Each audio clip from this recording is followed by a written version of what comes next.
Train Khurja railway station पर ठहर कर आगे बढ़ी और अमानत बेग के कहने के मुताबिक अलीगढ़ कोई निस्फ घंटे की दूरी पर रह गया था। उसने गालिबन हाथ मुंह धोकर अपना हुलिया दुरुस्त करने के लिए तहारत गाह का रुख किया। अंधा क्या चाहे दो आंखें। अमानत बेग के रुखसत होते ही मैं उसकी शेरवानी की तरफ लपका और जल्दी से अंदरूनी जेब में हाथ डाल दिया। मैंने मुलाकाती कार्डों की गड्डी टटोली और बाहर निकाली। तभी मेरी नजर गड्डी के साथ बाहर निकल आने वाले एक और निस्बतन बड़े कार्ड पर पड़ी। मैंने जल्दी से उसे अलहदा करके जायजा लिया। वो अमानत बेग का दफ्तरी शनाख्तनामा था जिस पर सिप्ला फार्मास्यूटिकल कंपनी का लोगो नुमाया था और नीचे अमानत बेग की तस्वीर और नाम दर्ज था। कार्ड के मुताबिक उसका ओहदा सेल्स मैनेजर का था। शनाख्तनामे पर दर्ज कवायफ पर सरसरी नजर डालकर मैंने उसे 5 मुलाकाती कार्डों समेत जल्दी से अंदरूनी जेब में रख लिया। कुछ ही देर के बाद अमानत बेग वापस आ गया और शेरवानी पहनकर सामान समेटने लगा। मैंने भी अपना सफरी बैग संभाल लिया। ट्रेन अलीगढ़ जंक्शन के कदीम तर्ज के गोल मेहराबों वाले प्लेटफॉर्म पर ठहर गई। रेलवे स्टेशन पर खासी रौनक थी। हम दोनों कुलियों की तरफ से खिदमात की पेशकश नजरअंदाज करके इखराज की 3 गोल मेहराबों वाली ड्योड़ी की तरफ बढ़े। तभी एक तरफ अधेड़ उमर बावर्दी शख्स अमानत बेग की तरफ बढ़ा और उसे सलाम करके सामान सफर उसके हाथ से ले लिया। मेरे लिए समझना मुश्किल नहीं था कि वही कंपनी की तरफ से अमानत बेग के लिए मुख्तस करदा ड्राइवर है। उसने अपने बॉस के इशारे पर मेरा सफरी बैग भी लेना चाहा, मगर मैंने शुक्रिया के साथ उसकी पेशकश मुस्तरद कर दी। हम तीनों रेलवे स्टेशन के सामने खड़ी फिएट कार के पास पहुंचे। तभी मैंने अमानत बेग को मुखातिब करके कहा, मोहतरम, मैं आपसे एक गुजारिश करना चाहता हूँ। उसने गाड़ी का दरवाजा खोलते खोलते चौंक कर मेरी तरफ देखा। मैंने कहा, मैं चाहता हूं कि आप मुझे बस स्टैंड छोड़ने की जहमत करने की बजाय अपनी मंजिल की तरफ रवाना हो जाएं। मैं यहाँ ठहर कर किसी तोआम खाने में खाना खाऊंगा। उसके बाद इत्मीनान से रक्षा करके बस स्टैंड की तरफ रवाना हो जाऊंगा। अमानत बेग ने अपनी तरफ से खासा इसरार किया, मगर शायद खाने का उज़र काम कर गया और वो मुझसे रुखसत हो गया। मैंने इत्मीनान का सांस लिया। दरअसल मैं उससे जल्द अज जल्द पीछा छुड़ा लेना चाहता था। मुलाकाती कार्डों की तो खैर थी, ताहम अगर उसे कंपनी का शनाख्ती कार्ड गुम होने का पता चल जाता तो उसका फौरी शक बजा तौर पर मेरी तरफ जाता और मैं ऐसी किसी भी नाखुशगवार सूरत हाल से बचना चाहता था। अमानत बेग की गाड़ी नजरों से ओझल होते ही मैं करीब खड़े एक रिक्शे की तरफ बढ़ा और उसमें सवार होकर ड्राइवर सीट पर मौजूद जवां साल शख्स को मुखातिब किया। कहा, छोटे भाई, क्या तुम मुझे तवील फासलों तक किराए पर गाड़ी मुहैया करने वाले किसी मुनासिब शख्स के पास ले जा सकते हो? वो मेरी बात सुनकर चौंका और फिर कुछ सोच कर बोला, आपको कहाँ जाना है साहब? मुझे उसकी तरफ से पूछगिछ बुरी लगी, ताहम मैंने लहजा बदस्तूर नर्म रखते हुए कहा, ये तो मैं उसे ही बताऊंगा छोटे भाई। उसने शर्मिंदा सा होकर कहा, मैं इसलिए पूछ रहा था कि कुछ लोग सिर्फ मुख्तलिफ यात्राओं के लिए गाड़ियां किराए पर देते हैं और कुछ दूसरे शहरों तक भी पहुंचा देते हैं।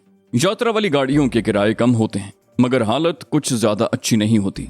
दूसरी किस्म की गाड़ियों का किराया साख्त और फासले के मुताबिक होता है। मैंने कहा, यार तो मुझे दूसरी वाली गाड़ी किराए पर देने वाले के पास ले चलो। अगर वहां बात नहीं बनती तो किसी दूसरे के पास ले चलना। फिक्र न करो, तुम्हें रक्शे के किराए के अलावा टिप भी मिलेगी। मेरी बात सुनकर वो खुश हो गया और रक्षा आगे बढ़ा दिया। कुछ ही देर के बाद हम एक गुंजानाबाद इलाके में वाक़े एक वर्कशॉप नुमा दुकान के सामने पहुंच कर ठहर गए। मैंने 10 रुपए रिक्शे वाले को थमाते हुए उसे इंतजार करने को कहा। मैं दुकान में दाखिल हुआ तो हुलिये से दरमियानी दर्जे का सेठ दिखाई देने वाले एक अधेड़ उम्र शख्स ने प्रणाम करके मेरा इस्तकबाल किया। मैंने भी जवाब में राम राम कहा और फिर बारोब लहजे में कहा, मुझे पटियाला जाने के लिए एक फर्स्ट क्लास गाड़ी किराए पर चाहिए। मेरी बात सुनकर वो चौंका और बोला, आपको पटियाले के लिए गाड़ी चाहिए? ड्राइवर के साथ या बगैर? कब जाना है? गाड़ी कितने दिन अपने पास रखेंगे और वापस कब आना होगा? मैंने तहम्मुल के साथ सवालों की बौछार सुनी और फिर उसी दबंग लहजे में कहा, जी हाँ साहब, मुझे पटियाले के लिए ही गाड़ी चाहिए। पहले ये बताइए कि आपके पास अभी और इसी वक्त किराए पर देने के लिए कोई उम्दा सी गाड़ी दस्तयाब है या नहीं? बाकी सब सवालों के जवाब मैं आपसे हाँ सुनने के बाद दूंगा। मैंने महसूस किया कि मेरे पुरएतमाद लहजे ने काम दिखाया है। वो कदरे मुदाफियाना लहजे में बोला, बिल्कुल मौजूद है साहब, फिएट है, फोर्ड है, फोन कॉल करके आधे घंटे में कैडिलैक भी। मैंने उसकी बात काटते हुए कहा, अगर अच्छी कंडीशन में है तो फोर्ड ठीक रहेगी। मुझे बस चंद लम्हों की मोहलत दे दें, फिर बाकी बातें आगे बढ़ाते हैं। उसने हाँ में गर्दन हिला दी। इस पर मैंने दुकान से बाहर निकलकर रक्शे की तरफ देखा। रक्शे वाला मेरी ही तरफ मुतवज्जे था। मैंने दाएं हाथ के अंगूठे का रुख ऊपर करके सब ठीक है का इशारा किया और रुखसत होने की इजाजत दे दी। खिलाफ तवक्को 2.5-3 गुना किराया हाथ लगने पर उसकी बातचें खिल गईं। और वो अगले ही सानिये रफू चक्कर हो गया।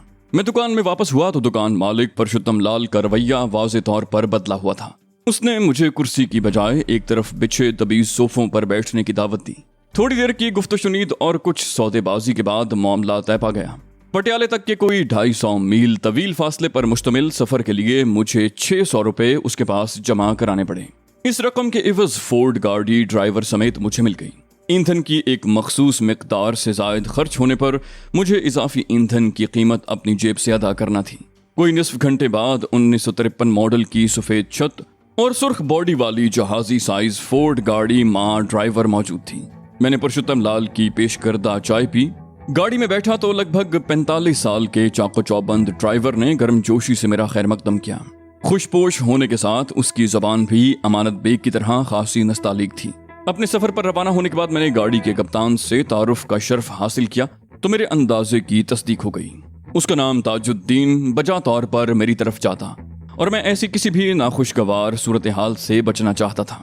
वो अलीगढ़ से कोई 35 मील के फासले पर वाक़े मशहूर शहर मिथरा में पैदा हुआ था, मगर बाप की सरकारी मुलाजमत की वजह से सारी जिंदगी अलीगढ़ में गुजारी थी और यहीं अलीगढ़ मुस्लिम यूनिवर्सिटी में तालीम हासिल की थी। ताहम वालिद के अचानक इंतकाल की वजह से बीए अधूरा छोड़ना पड़ा। कुछ ही देर के बाद हमारी गाड़ी खुर्जा शहर की तरफ रवां थी। मुझे इब्तिदाई 10-12 मील के सफर में ही अंदाजा हो गया कि परशुत्तम लाल के दोनों दावे दुरुस्त थे, यानी गाड़ी के इंजन की हालत बहुत शानदार थी और ताजुद्दीन बहुत माहिर ड्राइवर था। मगर मसला ये था कि 100 घोड़ों से जायद ताकत वाला फोर्ड गाड़ी का इंजन तो लगभग खामोश था, मगर ताजुद्दीन के लिए चंद मिनट खामोश रहना भी मुश्किल था। गनीमत की बात यह थी कि वो मुझे गुफ्तगू में घसीटने की ज्यादा कोशिश नहीं कर रहा था, ज्यादातर अपनी ही हाँके जा रहा था। मगर कुछ देर के बाद मुझे तस्लीम करना पड़ा कि उसकी बातें बेमानी नहीं हैं। उसका महबूब मौजू अपनी जिंदगी के तजर्बात और हॉलीवुड की फिल्में थीं। वो अपने दावे के मुताबिक सैकड़ों इंग्लिश फिल्में देख चुका था और अपना ये शौक पूरा करने के लिए मुरादाबाद और दिल्ली का चक्कर लगाने से भी गुरेज नहीं करता था। जंगे अजीम पर मबनी फिल्में उसे सबसे ज्यादा पसंद थीं और इनमें भी the bridge on the river Kwai उसकी पसंदीदा तरीन फिल्म थी, जिसमें उसे एलेक गिनेस नामी अदाकार की किरदार निगारी बहुत पसंद आई थी। हॉलीवुड की फिल्में मुझे बहुत पसंद थीं और मेरे पास बताने के लिए बहुत कुछ था, मगर मैंने मसलहतन सरसरी अंदाज में बात करने पर इक्तिफा किया। खोरजा कस्बे पहुंचने के बाद ताजुद्दीन ने मेरी फरमाइश पर दिल्ली जाने वाली बड़ी सड़क की बजाय बुलंदशहर के रास्ते पर जाने वाली निस्बतन कम कुशादा सड़क पर गाड़ी डाल दी। बिलाखिर हम हापड़ा और बुलंदशहर को पीछे छोड़ते हुए मेरठ पहुंच गए। इस असना में सूरज हमारे सरों पर आ चुका था। तब ताजुद्दीन ने पूछा, सरकार आप वेजिटेरियन हैं या नॉन वेज खाते हैं? अब मेरा पूछने का मकसद ये है कि दोपहर के खाने का वक्त हो गया है। वैसे तो हम 1 घंटे से कुछ पहले मुजफ्फरनगर पहुंचकर भी खाना खा सकते हैं, लेकिन अगर आप नॉन वेज खाते हैं तो मेरठ का नजीर होटल अपनी मिसाल आप है। यह सुनकर खुद मेरी भूख भी चमक उठी थी, मगर मैंने कदरे बेनियाजी से कहा, अगर खाना वाकई अच्छा हो तो मैं नॉन वेज भी शौक से खाता हूँ। आज आजमा के देख लेते हैं उस नजीर होटल को भी। मेरी बात सुनकर ताजुद्दीन खुशी से खिल उठा।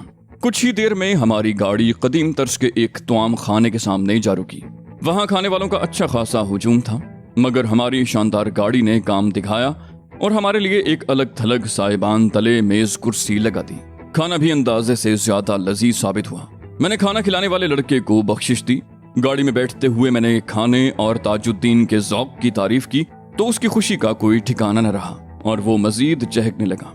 इस दौरान में मुझे अंदाजा हो चुका था कि वो बुनियादी तौर पर अपने हाल में मस्त रहने वाला मरंज इंसान है, लिहाजा मैं भी उसके महबूब मौजू यानी अंग्रेजी फिल्मों पर हल्का फुल्का इजहार ख्याल करने लगा। मुझे अंदाजा हुआ कि उसे मेरी पसंद की रोमानवी मज़ाहिया फिल्मों के बरक्स मार धाड़ वाली और सनसनीखेज फिल्मों से दिलचस्पी है। मैंने उसे अपनी पसंद की फिल्मों की बातें करने के लिए खुला छोड़ दिया। इस दौरान में हम मुजफ्फरनगर से होते हुए सहारनपुर पहुंच चुके थे। ताजुद्दीन की फरमाइश पर वहां चाय पीने के लिए चंद मिनट रुकने के बाद हम एक बार मंजिल की तरफ चल दिए। अंबाला पहुंचने तक सूरज मगरिब की तरफ झुकने लगा था। ताजुद्दीन को एक बार फिर भूख सताने लगी थी, मगर मैंने गाड़ी में ईंधन डलवाने के लिए ही रुकने की इजाजत दी। मुनासिब रफ्तार से चलते हुए हम राजपुरा पहुंच गए और फिर कोई पौने घंटे में पटियाला में दाखिल हो गए। शहर के मरकज में पहुंचकर ताजुद्दीन ने सवालिया नजरों से मेरी तरफ देखा। मैंने कहा, यार कोई अच्छा सा होटल देखो, मुझे सुबह सरहंद जाना है। उसने असबात में सर हिलाया कुछ देर सड़कों पर भटकने के बाद मुझे आशीर्वाद होटल कयाम के लिए मुनासिब लगा। ताजुद्दीन ने गाड़ी होटल के सामने रोकी तो मैंने उससे पूछा, तुमने दिन भर गाड़ी चलाई है, अब तो तुम कल सुबह ही वापस अलीगढ़ जाओगे ना? उसने हाँ में गर्दन हिलाई। मैंने कहा तो ठीक है, तुम आज रात मेरे साथ ही ठहर जाओ। एक अजनबी शहर में कहाँ शब बसरी का ठिकाना ढूंढते फिरोगे। कदरे तजब्जुब के बाद वो तैयार हो गया। मैंने जानबूझकर उसे पास रोका था। मेरा तजुर्बा था कि होटल वाले तन्हा मुसाफिर के हवाले से ज्यादा तजस्सुस महसूस करते हैं, जबकि अकेले मुसाफिर की शक्ल और हुलिया वगैरह याद रखना भी उनके लिए आसान होता है। लिहाजा ताजुद्दीन को अपने साथ ठहराने के लिए थोड़ा सा इजाफी खर्चा मेरे लिए बहुत फायदेमंद होता। रात को पटियाला शहर में ठहरने का फैसला भी मैंने सोच समझ कर किया था। मैं दरअसल जहीर शेख से मुलाकात की उम्मीद में मंडी गोबिंदगढ़ जाने का इरादा बांधकर अलीगढ़ से रवाना हुआ था। मुझे मालूम था कि अगर वो वहां न मिला तो यासिर और नासिर से उसके बारे में ताज़ा तरीन मालूमात जरूर हासिल हो जाएंगी। साथ ही रुखसाना और जमीला से मुलाकात भी हो जाएगी। मुझे रात को भी मंडी गोबिंदगढ़ जाने की सवारी मिल जाती, मगर रात के वक्त तन्हा सफर करने पर मैं रास्ते में भी तवज्जो का मरकज बन सकता था, जबकि रात के वक्त यासिर और नासिर के घर का दरवाजा खटखटाना भी मुनासिब नहीं था। इस सूरत में मेरे अलावा वो भी लोगों की नजरों में आ सकते थे। मैंने अपनी फर्जी शनाख्त से बाआसानी कमरा किराए पर ले लिया। काफी आरामदेह बिस्तर और सजावट वाला कमरा था। हमने खाना कमरे में ही मंगवा लिया। दिन भर गाड़ी चलाने की वजह से ताजुद्दीन गालिबन थक गया था, लिहाजा उसने खाना खाते ही बिस्तर संभाल लिया और चाय से भी इनकार करके कुछ ही देर में खर्राटे भरने लगा। मुझे खासी देर से नींद आई। इस दौरान में मेरा जहन एक बार फिर अपने फैसले के अंजाम पर गौर करता रहा, मगर फिर मैंने अपनी तवज्जो आइंदा के लाहे अमल पर मरकूज कर दी। मैं इस नतीजे पर पहुंचा था कि अगर मुझे जहीर शेख का साथ मिल जाए तो मेरे लिए जम्मू पहुंचना और फारूक अहमद की रिहाई के लिए किसी तीर बहदफ कार्रवाई की तैयारी करना आसान हो जाएगा और मैं कश्मीरी जबान से मुकम्मल नावाकफियत की कमी के नतीजे में मुमकिन मुश्किलात से भी बच जाऊंगा। ताहम अगर जहीर शेख मंडी गोबिंदगढ़ न मिला और उसके मुस्तकिल ठिकाने का पता न चला या उसकी कुश्तवाड़ में मुस्तकिल मौजूदगी के बारे में इत्तला मिली तो फिर मैं अपने तौर पर पेशकदमी करूंगा। मैं अलग सुबह बेदार हुआ तो देखा कि ताजुद्दीन भी जाग चुका है और अपने शहर वापसी की तैयारी कर रहा है। मैंने उसे अपने साथ नाश्ता करवाया और गाड़ी का हिसाब बेबाक करने के अलावा बतौर इनाम 100 रुपया उसे पेश किया। वो खुशी से सरशार वतन की जानिब रवाना हुआ। कुछ ही देर के बाद मैंने होटल का हिसाब भी चुकता किया और लारी अड्डे पहुंच गया। कुछ ही देर के बाद मुझे लुधियाने जाने वाली एक बस में जगह मिल गई। ताहम मैंने एहतियातन मंडी गोबिंदगढ़ की बजाय उससे चंद मील आगे वाक़े एक और बड़े कस्बे खन्ना का टिकट कटवाया था। कोई आधे घंटे के बाद बेशतर नशिस्तें भरने के बाद बस अपनी मंजिल की तरफ चल पड़ी। खटारा बस कुछ ही देर में जीटी रोड पर जा चढ़ी और मखसूस रफ्तार से लुधियाने की तरफ आगे बढ़ने लगी। मेरे पहलू वाली नशिस्त पर बराजमान नीम शहरी नीम देहाती हुलिये वाले 30-32 साला सरदार ने हिंदुस्तान में नया नया मुतारिफ करवाया जाने वाला सोनी कंपनी का ट्रांजिस्टर रेडियो हाथ में उठा रखा था और उस पर ऑल इंडिया रेडियो का जालंधर स्टेशन ट्यून कर रखा था, जो उस जमाने में अपने मुख्तसर साइज के मुकाबले में साफ और बुलंद आवाज की वजह से तेजी से मकबूलियत हासिल कर रहा था।